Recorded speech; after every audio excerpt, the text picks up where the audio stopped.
não esmagará a cana quebrada, e não apagará o morrão que fumega, até que faça triunfar o juízo.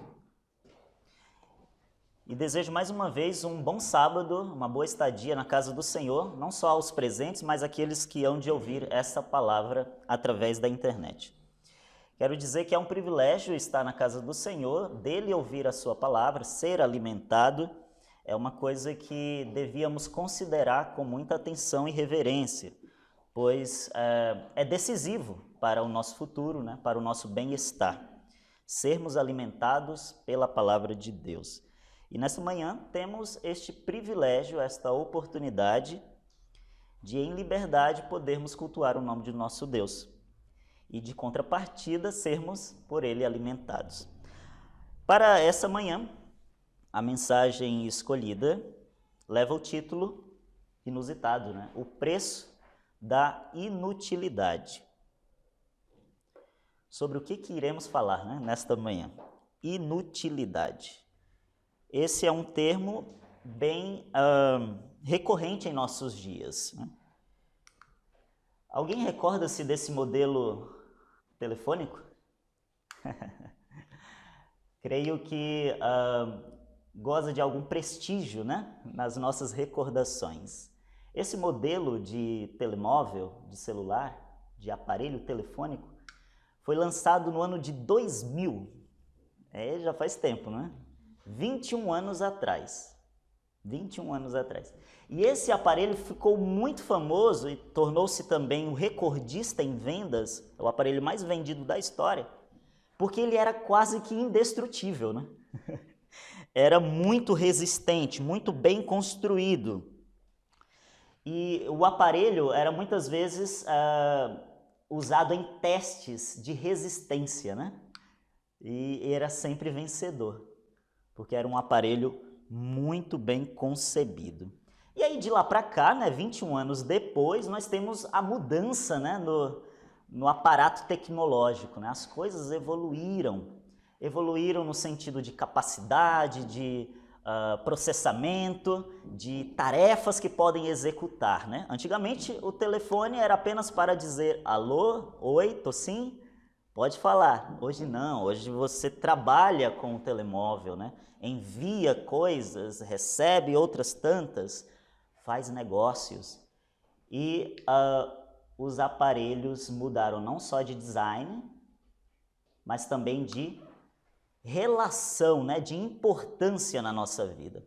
Esse aqui, ó, é um novo modelo, né, desse anterior. É uma roupagem nova, né? É uma versão atualizada daquele antigo aparelho telefônico, né?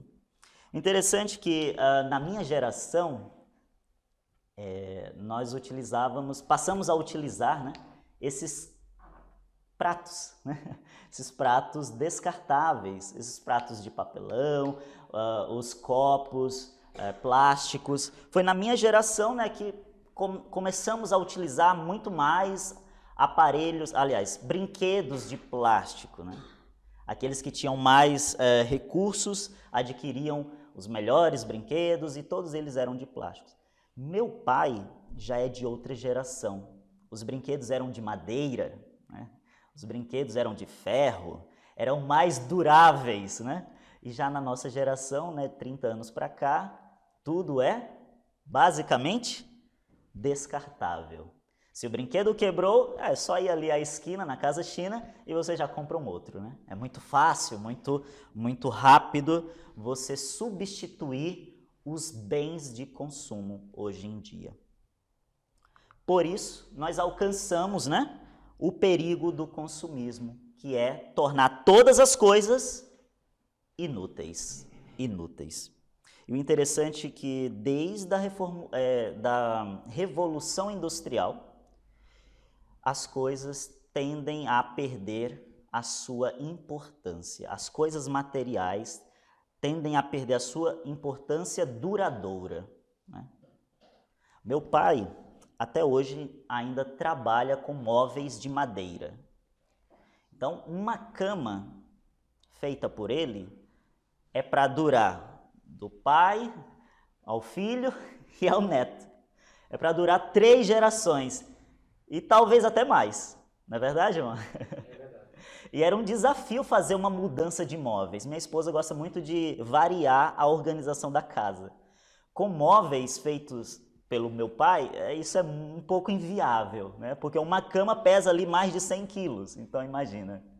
Hoje em dia é difícil você encontrar, nas casas modernas, móveis feitos puramente de madeira. Hoje existe um outro material, né, feito do pó, do serrado, enfim, que é mais leve, só que também não é tão durável, não é verdade? Isso por quê? Primeiro, porque a matéria-prima acaba por se esgotar, mas em segundo, porque existe um termo que eles chamam de obsolescência programada, isso para o Brasil, e aqui obsolescência planeada, que é quando as empresas se organizam para fazer os seus produtos com um prazo de validade mais curto, reduzido, para que você e eu sejamos instigados, obrigados a fazer o quê, irmã Inês? A trocar com uma certa frequência, a comprar mais e dar lucro a essas empresas. Aí nós chegamos nesse ponto, né? Em que o consumo passa a nos consumir. Todo ano, final de ano, quando chegam as promoções, já ficamos a pensar o que nós iremos trocar, né? O que nós iremos comprar. Meus queridos, isso é muito perigoso, especialmente quando nós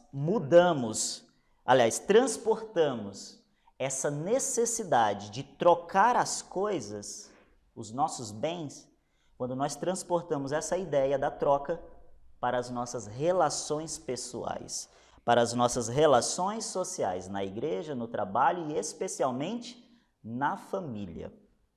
E aí surge essa pergunta: nós somos descartáveis, tal qual as nossas coisas? O que os irmãos acham? Somos descartáveis? Primeiro vamos entender o que é ser descartável. Segundo o dicionário, um dicionário online, diz assim: descartável é aquilo, né, que não se destina a conservar. É aquilo que não vai permanecer, que não vai durar, que também não é separado para se consertar. É aquilo que não tem conserto. Isso é descartável. Que se deita fora após uma ou mais utilizações. Que se caracteriza por ser passageiro, sem profundidade ou importância. Interessante, né, o significado da palavra descartável? Conseguiram perceber alguns paralelos com algumas relações que nós temos hoje em dia no mundo? Muitas relações que não se conservam, que não se consertam, que são deitadas fora, pois são passageiras, sem profundidade, sem importância. Isso tudo, meus queridos, foi agravado com o advento das redes sociais. Hoje em dia, damos o scroll down, né? O down scroll, enfim. Passamos fotos a fio, vídeos a fio nas redes sociais e já achamos que conhecemos aquelas pessoas, né? Já até dizemos assim, eu tenho 1000 amigos. Meus queridos, na minha cidade, quando eu era criança, ter 5 amigos era muita coisa, né? Era o pessoal ali da rua, era os mais próximos, os vizinhos. Hoje não, tenho 1000 amigos. Eu tenho 5.000, tenho 30.000 amigos. São realmente amigos? Não são amigos. Tudo se tornou muito raso, muito artificial. E aí, nesse contexto, é que nos perguntamos qual a durabilidade das relações sociais, das relações entre pessoas, entre nós. Qual é a durabilidade? Eu estive a montar este sermão, esta mensagem, e deparei-me com esta situação, né? O mundo está cada vez mais produzindo lixo eletrônico. E o lixo eletrônico é um lixo especial, porque ele possui muitos ingredientes químicos que são nocivos à nossa saúde. E Portugal, segundo esse jornal de grande circulação, está longe de cumprir, né, as metas de reciclagem, que é quando você pega o seu lixo e dá um fim novo para ele, né? Não é apenas jogar fora, é dar uma nova utilidade para ele. E Portugal está bem aquém, né, dos parâmetros destinados pelas organizações competentes. O interessante é que a Ásia é a maior produtora de lixo do mundo. Afinal de contas, a China lá está, não é? Mas é a Europa que mais produz lixo por pessoa. Você sabia que na Europa, por ano, são descartados 16 quilos de lixo eletrônico por pessoa. Por pessoa. E a maior parte desse lixo vai para os países africanos. Meus queridos, o cenário é sério. O cenário é sério, tanto para a questão ambiental, para as questões mesmo de natureza sociológica, natureza religiosa e espiritual. Passar mais aqui à frente, voltamos a nos questionar. As pessoas podem ser equiparadas aos aparelhos? Podem ser descartadas? Vamos responder com mais convicção? Os seres humanos são descartáveis? Não são, meus queridos, mas tem sido. Mas tem sido. Vamos folhear a palavra de Deus nesse momento. Vamos ver o que Deus nos traz dentro do contexto histórico desse livro sagrado.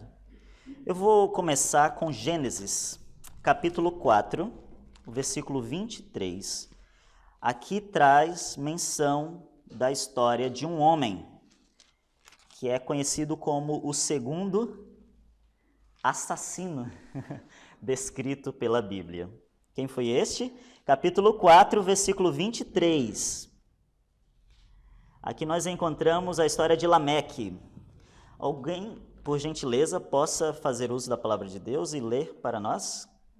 Disse Lameque às suas mulheres: Ada e Zilá, ouçam-me, mulheres de Lameque. Escutem minhas palavras. Eu matei um homem porque me feriu, e um menino porque me machucou. Obrigado. Observaram aqui? Lameque também foi o primeiro homem a tomar 2 mulheres por esposa. Então, enquanto lá no plano de Deus era Adão e Eva, homem e mulher, Lameque tinha um plano diferente.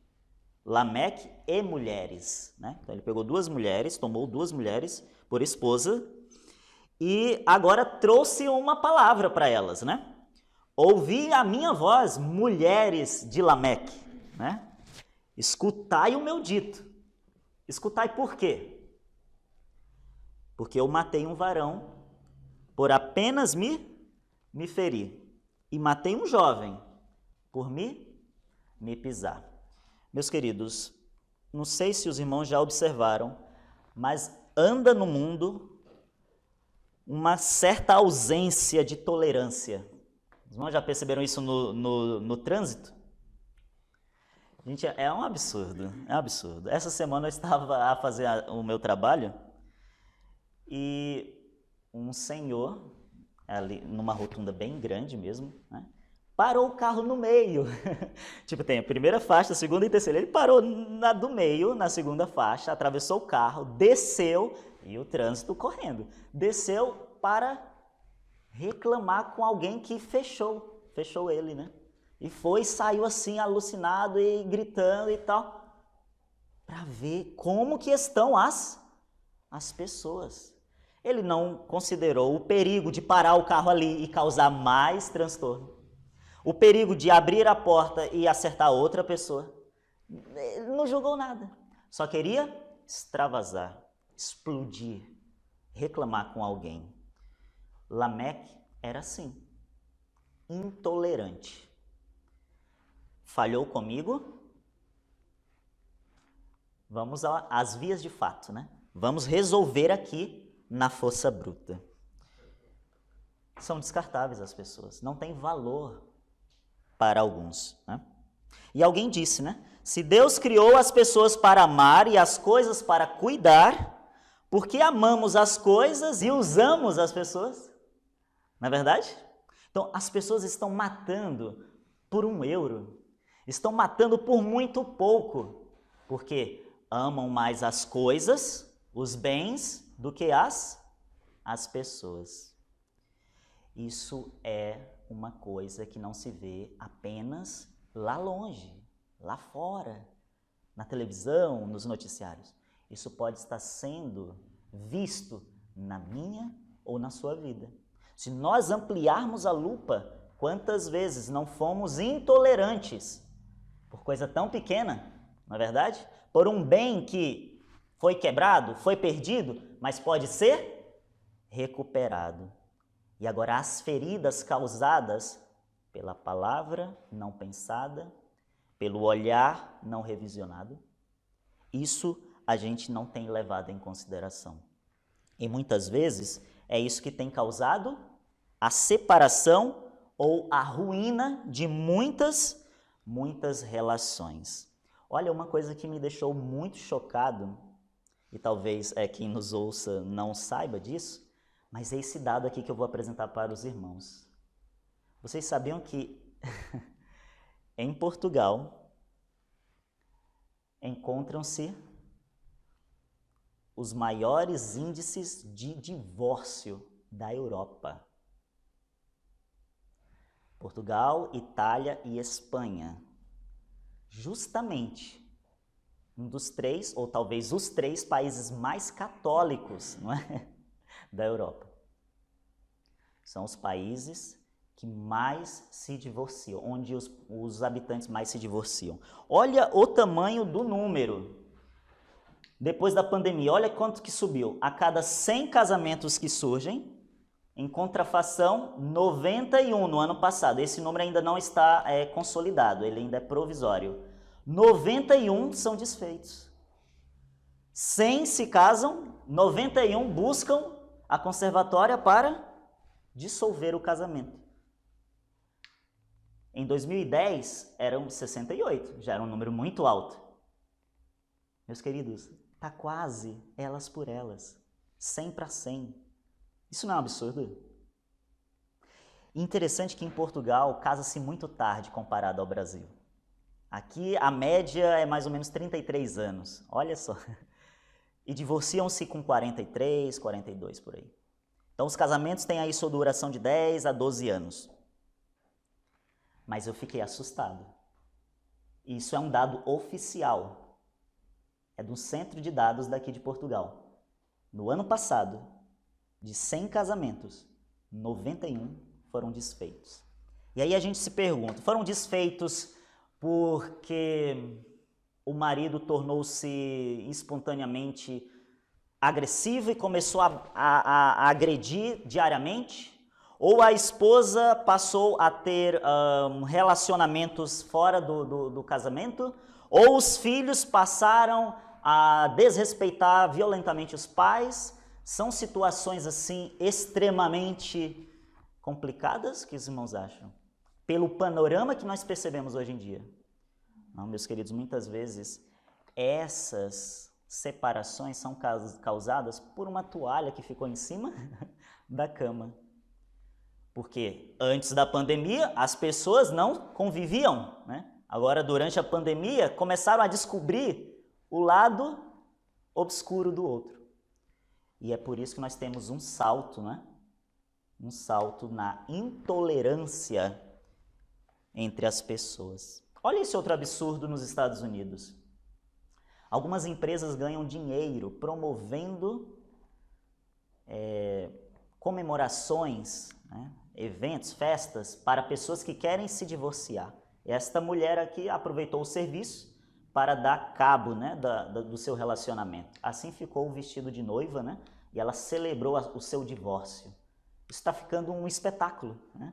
Outras padarias, né, produzem bolos e fazem outros tipos de eventos. Por mês, 4 pessoas pedem ali, né, bolos nesse empreendimento. Outros hotéis, enfim. Está ficando muito vago, né? Na minha época não existia união estável quando eu era criança, eu não ouvia isso. Só quando eu completei lá meus 18, aí as pessoas não precisam mais casar-se para serem consideradas casadas. Só que o que está faltando no mundo é justamente essa palavra, não é?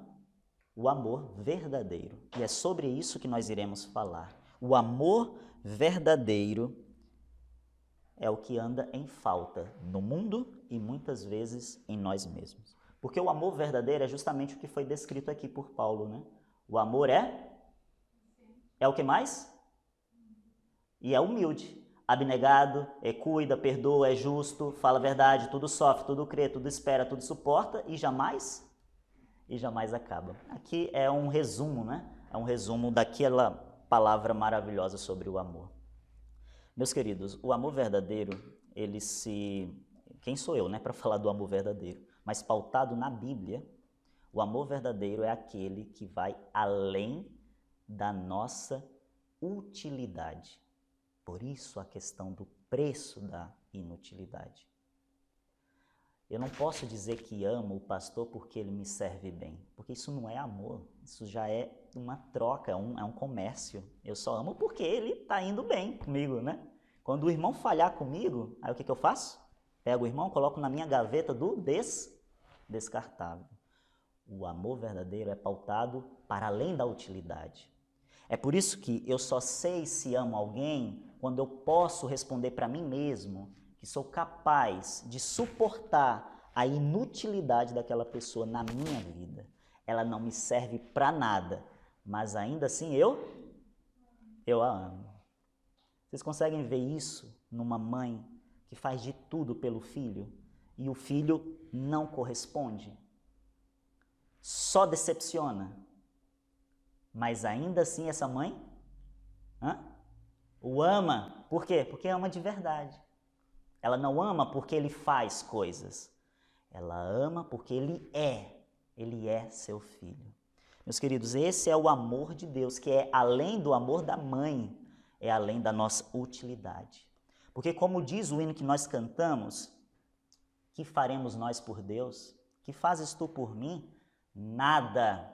Nada do que nós fazemos para Deus é de fato, para Ele, alguma coisa aproveitável. Não é. Não é, porque nós estamos numa dimensão totalmente à parte. Sem o Espírito Santo, sem o poder do próprio Deus em nós, não dá para fazer nada.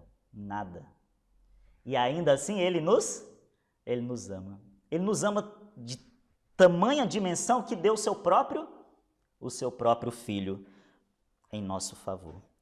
Meus queridos, vamos considerar a palavra de Deus uma vez mais?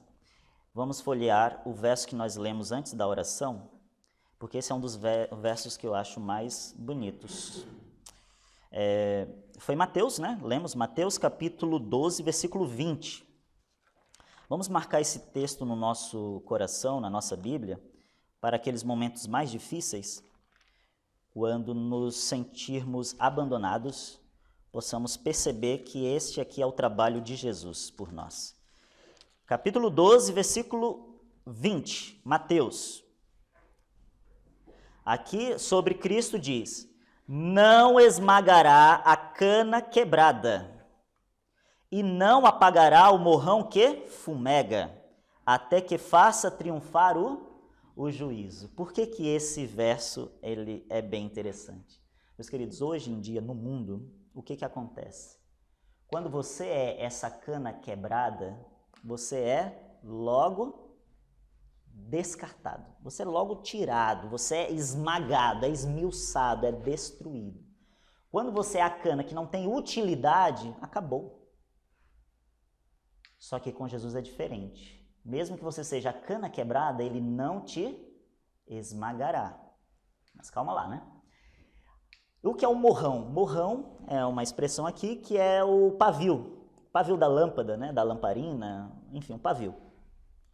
aquele pavio que está apagando, que não tem utilidade para iluminar a casa. Jesus não vai lá e termina de fazer o apagamento, né? Ele não apaga esse morrão que está ali, ó, fumegando. O que ele faz?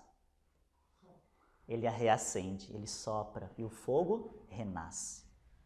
No mundo, se nós somos o morrão que está a fumegar, alguém vem, mas não vai soprar com delicadeza, não. Ele vai soprar para terminar de apagar. Jesus não, ele sopra com delicadeza, para que reacenda em nós aquela chama que uma vez foi perdida, até que o juízo se triunfe. Meus queridos, qual é o nosso desafio, né, como cristãos? Não é sermos imitadores de Cristo? Sermos como Ele? O que nos falta? Levantar a cana que está quebrada ao nosso lado? Reacender a chama do irmão que está perdendo a fé? O que nos falta? Falta amor. Porque o mundo hoje é cheio dos manuais. Eu tenho que fazer isso, tenho que dar bom dia, tenho que fazer isso. Isso aqui é a etiqueta, mas está faltando a essência. Isso aqui são os mandamentos, mas está faltando a graça, não é, pastor? A gente quer sempre fazer o que é certo, mas está faltando a essência. Fazer por fazer, nada vale. E é nesse sentido que muitas vezes estamos descartando os nossos irmãos, descartando os nossos familiares, descartando todos aqueles que convivem conosco. Israel, indubitavelmente, foi o povo escolhido por Deus, mas Israel se desviou, como muitos de nós, em muitas ocasiões da nossa vida. Israel era também, recebia esse nome de Efraim. Quando o profeta falava Efraim, Efraim, estamos falando de Israel. Tinha Israel de um lado, tinha Judá do outro. E o que foi dito de Efraim, de Israel, do reino do norte? O reino do norte está entregue aos deixai-os. Não tem jeito. Já ouviram falar nisso na igreja? Essa pessoa não tem jeito. Ou até mesmo numa família. Meu filho não tem jeito, já tentei de tudo. Entregue aos ídolos. Deixai-o. Não tem solução. O povo era inclinado a desviar-se de Deus. Deus colocava ele aqui e ele caía para o outro lado, porque ele estava inclinado a se desviar. Tudo que Deus fazia por Israel, nada adiantava. Os profetas eram enviados, os profetas eram perseguidos. Nada adiantava. Está entregue aos ídolos. O que nós faríamos numa situação dessa? Eu lavo as mãos, já fiz de tudo, não é verdade? Não tem mais o que fazer. Essa pessoa não tem solução. Mas o mesmo Deus disse isso. Ele está errado hoje, ele está fazendo tudo fora do que é para fazer. Mas fui eu que ensinei a andar. Eu tomei pelos seus braços, né? Eu o abracei com cordas de amor. Meus queridos, Deus é esse Pai que ama além daquilo que nós fazemos. Isso não exclui a sua justiça.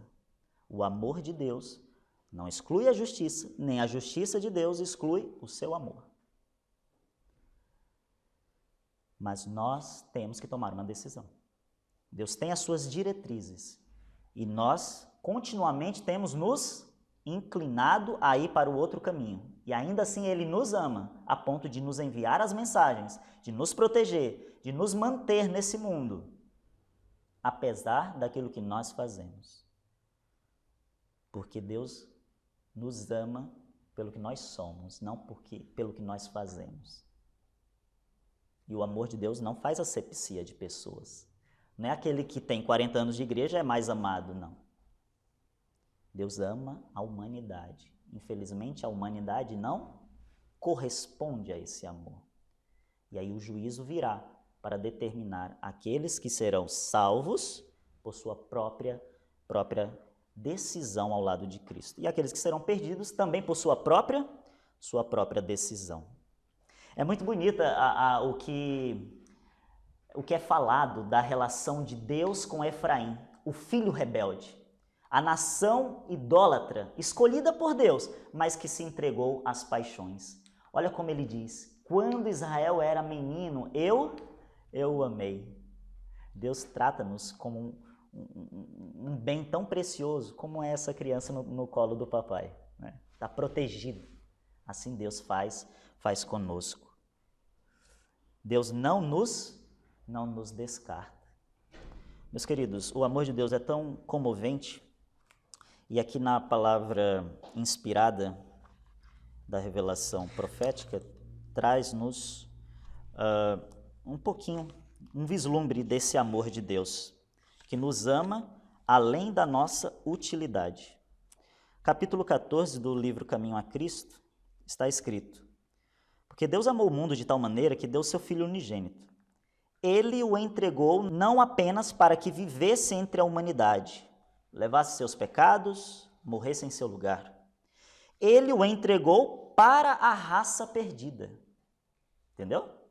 Então, Jesus não foi entregue apenas em nosso lugar, ou para estar próximo de nós.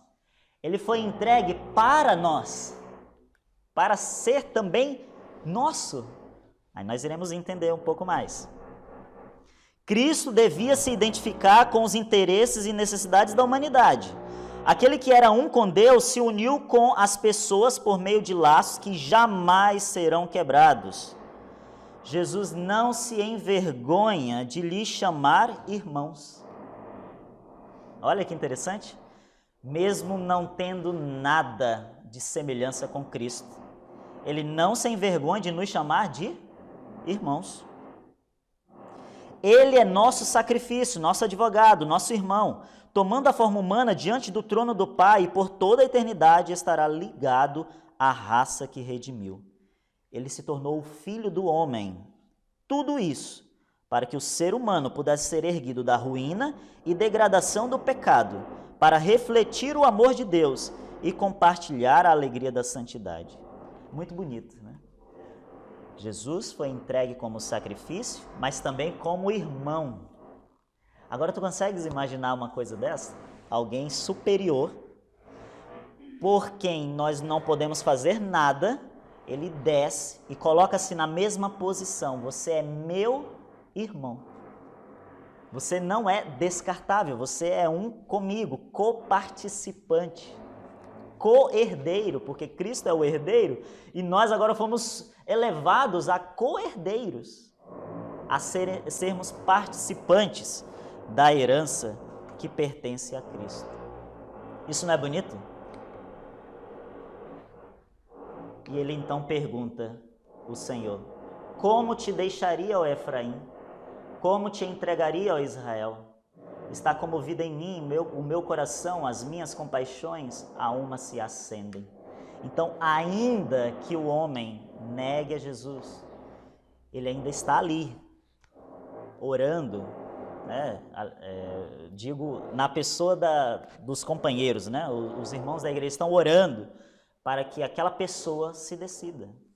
E pastor, quando é que a gente tem que entregar os pontos? Nunca. Mesmo que o filho sempre tenha rejeitado a verdade. Como é que uma mãe fica? Como é que um pai fica? Sempre em oração. Meus queridos, eu já vi pessoas que oraram pelo casamento que se acabou a vida inteira, morreram e continuaram orando. Aí eu pergunto, foi inútil? Meus queridos, aquela outra pessoa tomou a decisão de não voltar ao relacionamento que havia firmado perante Deus. Então, aquela oração pode não ter tido um efeito que nós esperávamos para aquela outra pessoa, mas para quem orou, a tornou o quê? Firme, forte. Então, sim, a oração teve efeito. Muitas vezes as respostas que esperamos não são as respostas que Deus quer nos dar, ou que pretende nos dar. Mas nós não devemos desistir de pedir, de orar, de perseverar pela salvação do próximo. Especialmente aquele ainda mais próximo que está dentro da nossa casa. Porque o trabalho de Cristo é o trabalho de resgate, é o trabalho que também é passado a todos nós. Quando a ovelha se perder, o que nós devemos fazer? Buscar. Quando ela se desgarrar, devemos torná-la a trazer de volta. A quebrada, ligar, e a enferma, fortalecer. Mas a nossa tendência, meus queridos, é justamente piorar a situação. Devemos considerar o que Deus faz por nós, aceitar esse amor e deixar que Ele transforme a nossa vida. Porque também não adianta seguir agora um manual e dizer, eu não posso falar isso porque vai machucar. Não, essas coisas têm que fluir naturalmente. E só podem fluir naturalmente quando eu estiver convertido, quando nós estivermos convertidos. Então precisamos primeiro nos converter diante de Deus, arrepender dos nossos pecados. E Ele vai operar a transformação. As coisas fluirão. O preço pago por nossa redenção, o sacrifício infinito do nosso Pai Celestial ao dar o seu Filho para morrer por nós, deveria nos dar uma elevada concepção sobre o que deveríamos nos tornar por meio de Cristo. Ao contemplar a altura, a profundidade, a largura do amor do Pai pela raça que está perecendo, o inspirado apóstolo João encheu-se de um sentimento de adoração e reverência. Incapaz de encontrar uma linguagem apropriada para expressar a grandeza e a ternura desse amor, ele conclamou o mundo a também contemplá-lo. Primeira Epístola de João 3:1. Vede que grande amor nos tem concedido o Pai. Que grande amor? A ponto de sermos chamados filhos de Deus. Gente, que amor é esse de pegar o culpado, o pobre, o cego, o nu, o miserável, e colocá-lo na posição de ser chamado filho de Deus. É um privilégio que só pode ser entendido quando compreendermos e aceitarmos o verdadeiro amor, que é o amor sem a troca, sem a devolução. Eu não exijo nada, eu ofereço. Por isso Cristo ofereceu a si mesmo. Ele não chegou a ponto de fazer como nós aqui, homens, humanos, que é aquela chantagem. Se tu fizeres, eu faço. Ou eu só faço se tu fizeres. Cristo não disse, olha, eu só vou me entregar se vocês aceitarem. Não. Eu vou me entregar até por aqueles que não aceitarem. Porque Ele se entregou por todos. Esse é o verdadeiro amor. Além do que eu possa oferecer. Além daquilo que eu posso ser útil para Ele. E Ele nos amou assim. Isso confere um enorme valor aos seres humanos. Por meio da transgressão, as pessoas se tornam súditas de Satanás. Por meio da fé no sacrifício expiatório de Cristo, os filhos de Adão podem se tornar filhos de Deus. Assumindo a natureza humana, Cristo eleva a humanidade. Os seres humanos pecadores estão colocados em um lugar onde, por meio da ligação com Cristo, podem verdadeiramente se tornar dignos de serem chamados filhos de Deus. Portanto, meus irmãos, se na nossa casa está tendo alguma dificuldade nesse sentido, pensemos na relação que Deus tem conosco. Se nós, sabendo que somos maus, percebemos que Deus age de maneira tão benevolente conosco, por que não podemos ser igualmente bons para com o nosso companheiro, filho, parente, irmão, amigo, vizinho? Percebem? Precisamos exercitar esse amor. Um amor assim não tem paralelo. Filhos do Rei Celestial. Essa é uma promessa preciosa, um tema para a mais profunda meditação. O incomparável amor de Deus por um mundo que não o amou. Esse pensamento tem um poder capaz de dominar o coração e de tornar a mente submissa à vontade de Deus. O incomparável amor de Deus por um mundo que não o amou. Um mundo que não lhe é útil, mas ainda assim, Deus ama o pecador, no qual nos incluímos todos nós. Então, embora seja triste a nossa situação, embora seja difícil para alguns considerar um recomeço, há esperança. há esperança. Porque se Deus é capaz de amar aquele que o rejeita, aquele que diz Deus não existe, se Ele é capaz de fazer isso por nós, Ele também é capaz de colocar esta semente de amor no nosso coração, para podermos espalhar isso para os nossos entes queridos e para o mundo que está a perecer. Porque nos é dito, precisamos pregar o Evangelho, mas o Evangelho só vai ser pregado com poder quando ele for pregado com amor. Não é verdade, pastor? Aqueles antigos, aqueles primórdios, os pioneiros saíam sem salário, saíam sem pensar em comida, porque amavam o que faziam. E hoje nós não estamos fazendo da maneira correta, porque talvez, quero colocar assim como em aberto, né? Talvez esteja nos faltando o amor pelas almas, pelas pessoas que estão a perecer. Mas isso é preciso ser exercitado primeiro no círculo íntimo, porque a religião ela começa no interior, para que depois vá para o exterior. O amor entre os irmãos deve começar aqui dentro da igreja, melhor, dentro da casa. Depois passa para a igreja. Depois da igreja é que vai passar para o mundo. Mas a gente é tão atropelado que a gente quer fazer lá fora e esquece de fazer o que está para ser feito dentro de casa, da igreja e do nosso coração. Por isso, durante essa próxima semana, vamos meditar um pouquinho.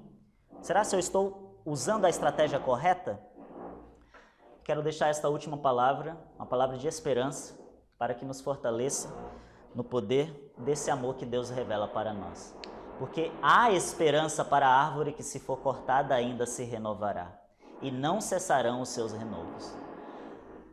É colocado que o povo de Deus também é comparado à árvore, não é? Os filhos, né, são como árvores plantadas, né, junto aos ribeiros. Mas uma árvore seca, para esse mundo aqui, ela é cortada e depois lançada onde? No fogo, né? É destroçada. Mas ainda para uma árvore seca pode haver esperança.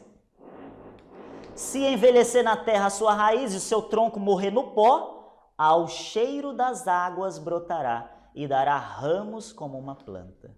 Meus queridos, nós somos essa árvore seca, sem frutos, prontos para sermos arremessados ao fogo. Mas o que foi dito aqui? Ao cheiro das águas brotarão. E onde é que está o manancial de águas vivas? Está em Jesus, está em sua palavra. Quando nós cheirarmos essas águas, né? Quando o toque dessa água alcançar as nossas raízes, o nosso tronco será revitalizado, as folhas renascerão e os frutos serão visíveis. Não adianta colocar a carruagem na frente dos bois.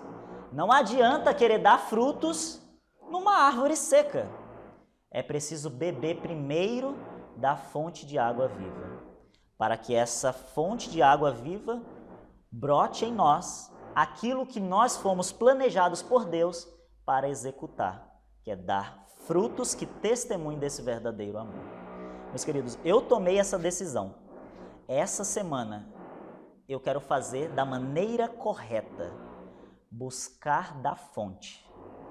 Não me preocupa mostrar frutos, agora não. A minha tarefa é buscar da fonte. E as coisas serão naturais, serão acrescentadas, fluirão. Que Deus abençoe esta igreja, que possamos compreender o verdadeiro valor que cada pessoa tem para Deus, para que possamos respeitar este amor de Deus para com essa pessoa e sermos verdadeiramente filhos de Deus, que ama o próximo a despeito dos seus erros e defeitos de caráter. Que Deus nos dê esse mesmo amor que nos resgatou de uma vida perdida para uma vida nova com Cristo Jesus nas mansões celestiais. Amém? Jesus.